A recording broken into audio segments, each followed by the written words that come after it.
Le Covid a créé une vague de réorientation professionnelle de masse, de reconnexion à soi, de quête de sens. L'entrepreneuriat est apparu comme la solution pour être heureuse, sauf que l'entrepreneuriat, c'est pas fait pour tout le monde et c'est pas toujours rose et c'est normal. Aujourd'hui, je veux t'emmener dans les coulisses de l'entrepreneuriat, celui que moi je connais, celui où il y a des paillettes, mais pas que. Je te souhaite une merveilleuse écoute. Hello, moi c'est Laurine, ta coach mentale et bien-être au service de ta motivation et de ton épanouissement. Je suis spécialisée en neurosciences, en gestion du stress, de l'anxiété et des émotions. Je te retrouve chaque semaine ici dans la Boostletter autour d'un sujet qui touche à ton bien-être. Je partage avec toi des explications utiles, des exemples concrets et des pistes de solutions à tester pour t'inspirer et te faire réfléchir autrement à ton épanouissement. Bienvenue dans la Boostletter, ton coup de boost motivant et stimulant. Merci du fond du cœur de prendre le temps de t'abonner et de me mettre une jolie note pour soutenir le podcast. Je te souhaite des déclics, des prises de conscience et un boost de motivation. Merveilleuse écoute. 86e épisode de la Boostletter. Je suis hyper heureuse de faire un épisode sur l'entrepreneuriat et j'avais hâte. Franchement, j'avais hâte. Si jamais t'es pas encore abonné à la Boostletter, c'est le moment de le faire.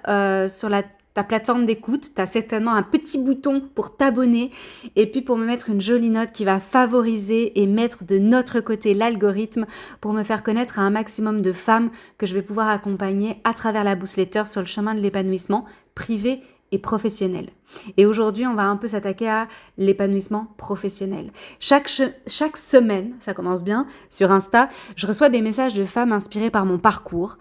Déjà, moi, j'hallucine, mais ok, qui veulent en savoir plus sur l'entrepreneuriat, sur le coaching, sur ma manière de pratiquer, sur mes formations, sur mon passage du salariat à l'entrepreneuriat. Bref, plein de sujets qui peut-être t'intéressent toi aussi. L'entrepreneuriat est apparu comme la solution pour être heureuse juste après le Covid, quand tout le monde a été pris par une introspection violente de qu'est-ce que je fais, de quelle manière, est-ce que je suis heureuse ou pas. Sauf que l'entrepreneuriat, c'est pas fait pour tout le monde et ça, c'est complètement normal. Aujourd'hui, je veux t'emmener dans les coulisses de l'entrepreneuriat tel que moi, je le connais. On parle souvent des paillettes, la liberté, les réussites, le fait de vivre de sa passion. Mais derrière ces beaux discours, il y a aussi des moments de doute, de solitude et de sacrés défis à relever, crois-moi. Si tu envisages de te lancer, si tu te poses des questions, ou si tu es déjà sur ce chemin, ou entre nous, si tu es juste curieuse d'en apprendre davantage, cette Boostletter est pour toi. On va explorer 1. Ce qu'il y a de pire dans l'entrepreneuriat. 2. Pourquoi malgré tout, ça en vaut la peine. Et 3. Les merveilles que tu peux trouver dans cette aventure. Pour chaque partie, je te donnerai des solutions à mettre en place et mon point de vue qui, j'espère, t'aidera à trouver des réponses ou à ouvrir de nouvelles réflexions. C'est parti. Alors, partie numéro 1, ce qu'il y a de pire dans l'entrepreneuriat, les réalités moins glamour. Tout d'abord, la solitude. Lorsque tu es entrepreneur, tu es souvent seul aux commandes, à minima les premières années. Pas de collègues pour brainstormer ou discuter de tes doutes. Les décisions importantes reposent uniquement sur toi, ce qui peut être épuisant mentalement. Il est parfois difficile de trouver des personnes qui comprennent réellement ce que tu traverses. La solution, rejoins des réseaux, des communautés d'entrepreneurs pour partager tes expériences et te sentir soutenu. N'oublie pas qu'un de tes besoins fondamentaux, c'est le besoin d'appartenance. Et puis, il y a le besoin de reconnaissance et le besoin d'être aimé. Des groupes, des communautés professionnelles, des masterminds sont parfaits pour briser cet isolement. Et si tu es encore un tout petit peu patiente, dans quelques jours, il y a Happy Boss qui sort. Mon point de vue perso. Honnêtement, j'avais pas du tout anticipé cette solitude. Moi qui me plaignais de mes collègues imposés, j'en suis arrivée à penser avec nostalgie au travail en équipe et aux pauses communes. T'imagines le délire.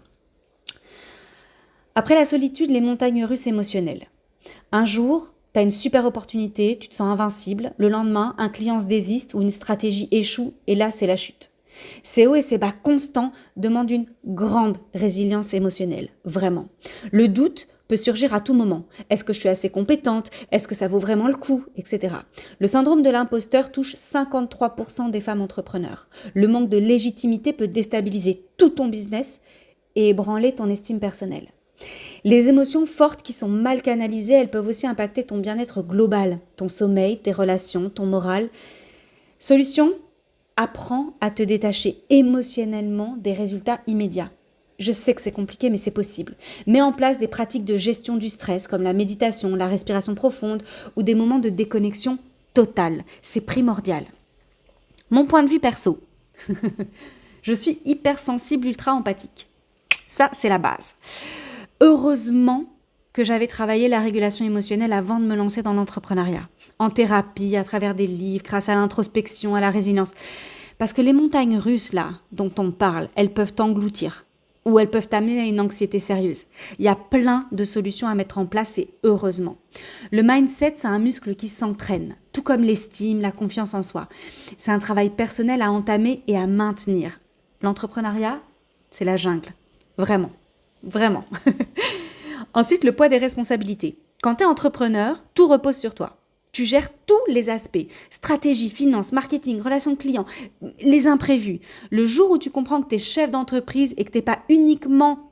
moi, par exemple, je ne suis pas uniquement coach mental et bien-être. Non. En fait, je suis chef d'entreprise. Et tous ces pôles-là reposent sur mes épaules. Le jour où tu piges ça, franchement, déjà, tu as compris t'as fait un grand pas pour la croissance de ton business, pardon. Si quelque chose ne fonctionne pas, en fait, il n'y a personne d'autre à blâmer. Et ça peut créer une pression énorme, surtout si tu as une famille ou des personnes qui dépendent de toi. Solution, automatise tout ce que tu peux, tout. Délègue dès que c'est possible. Ose déléguer et concentre-toi sur tes forces. Accepte aussi que tu ne peux pas tout maîtriser. Et là encore, j'en viens au mindset, c'est fondamental. Mon point de vue perso, la pression est réelle. Putain, ouais, elle est vraiment réelle. Et il est primordial de mettre des limites, de créer un équilibre vie privée, vie professionnelle sérieux, solide, et de le respecter, de faire du sport, de faire attention à ce qu'on mange, de bien dormir, de bien s'entourer. Sinon, la pression, elle nous étouffe. Vraiment. L'incertitude financière. Ouais, je vous rappelle qu'on est dans le pire, là, le pire de l'entrepreneuriat. L'incertitude financière, clairement. Contrairement à un emploi salarié, tes revenus, ils varient chaque mois. Tu peux avoir des périodes super fructueuses, et là, c'est vraiment danse de la joie every day, et puis après, tu as des mois méga creux. Et ouais, là, c'est chaud. La gestion de la trésorerie devient un défi majeur quand tu es entrepreneur, surtout si tu n'as pas prévu un fonds de sécurité. Ça peut aussi générer du stress dans ta vie perso si ton entreprise est ta seule source de revenus. 73% des femmes entrepreneurs ressentent un stress sévère au quotidien. Solution. Apprends à gérer ton budget avec rigueur. Tout s'apprend. Et un budget perso, c'est pas la même chose qu'un budget pro. Anticipe les périodes creuses en mettant de côté lors des périodes fastes. Diversifie tes sources de revenus pour limiter les risques. Ça peut te paraître évident, mais je t'assure que quand tu es dans le nez dedans, en fait, si tu as vachement de cash, tu vas dire « Ok, là, je peux investir, là, je peux dépenser ça, je peux... » Après, tu n'as plus rien et tu n'anticipes pas les mois plus creux qui risquent d'arriver. Pareil pour la diversification de tes sources de revenus. Si tu n'as qu'un seul client, c'est chaud, sérieux. Si tu n'as qu'une seule source de revenus dans ton entrepreneuriat, c'est chaud. Tout ça, ça s'apprend. Mon point de vue perso, la majorité des business s'arrêtent dans les 2 premières années de lancement, faute de revenus réguliers. Tout se prépare, tout s'anticipe. Réfléchis bien à tes actions et aux répercussions avant de te lancer. Puis apprends à gérer un budget pro lorsque tu t'es lancé. On arrive maintenant à la deuxième partie. Pourquoi se lancer malgré tout ? Premièrement, un sentiment de liberté immense. L'entrepreneuriat te permet de créer une activité à ton image. Tu choisis tes horaires, tes projets et même les clients avec qui tu veux travailler quand tu as ce luxe-là. C'est absolument fantastique. Tu peux adapter ton travail à tes besoins, à tes envies, que ce soit voyager, passer plus de temps en famille, vivre selon tes propres règles. Un sentiment de liberté immense. Ensuite, un potentiel infini de croissance personnelle. Chaque difficulté devient une opportunité d'apprendre et de grandir. Tu développes des compétences variées en leadership, en résilience, en gestion du temps, communication, création de sites web, création de contenu, vidéo, photo, marketing. Je peux même pas te dire là, comme ça, à froid, tout ce que j'ai appris en 3 ans. C'est un truc de fou.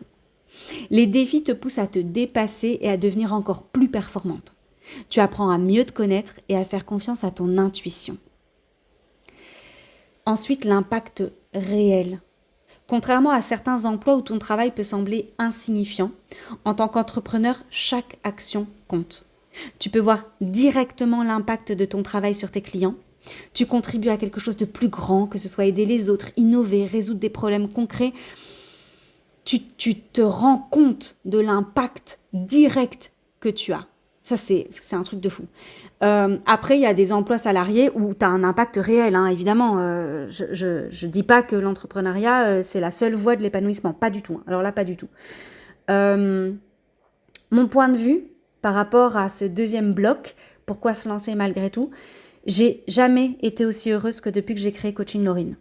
Et pourtant, je me suis lancée en étant très malade et j'ai encore à l'heure actuelle des séquelles qui me freinent pas mal parfois. Et pourtant, j'ai jamais été aussi heureuse. Ce qui nous amène au point, à la troisième partie, le troisième point, ce qu'il y a de merveilleux, les pépites de l'entrepreneuriat. La fierté d'être maître de ton destin. Il n'y a rien de plus gratifiant que de regarder ce que tu as construit de tes propres mains. Et ça, j'en parlais dans mon bilan, je pense, 2024, ouais, ou alors le premier de cette année-là, avec beaucoup d'émotion. Chaque étape franchie est le fruit de ton travail, de ton courage, de ta persévérance. Tu es responsable de ton succès et ça donne une immense satisfaction personnelle. Mon point de vue perso, je n'ai jamais connu ça dans le salariat. Jamais. Jamais. À ce niveau-là, à cette intensité-là, jamais. La flexibilité. L'entrepreneuriat te permet de modeler ta vie à ta manière. Tu peux organiser ta journée comme tu le souhaites en fonction de tes priorités personnelles et professionnelles. Besoin d'un après-midi pour toi ou pour ta famille, c'est toi qui décides. Mon point de vue perso, oui c'est vrai, et en même temps, le travail doit être fait à un moment et du travail il y en a énormément, mais vraiment énormément. Si je suis en famille pendant 4 jours, fort possible que le week-end suivant, je le passe à travailler. Comme au moment où je suis en train d'enregistrer cette newsletter. On est dimanche et je suis en train de l'enregistrer parce que j'ai fait des choix et des choix que j'assume et qui étaient absolument géniaux. Sauf que là maintenant, il faut bosser. Par contre, je peux prendre mes rendez-vous médicaux quand je veux, je peux décider de voyager, etc. J'adapte mon business en fonction. Et ça s'apprend aussi à mettre des limites, à planifier son agenda et à créer un équilibre vie privée, vie professionnelle.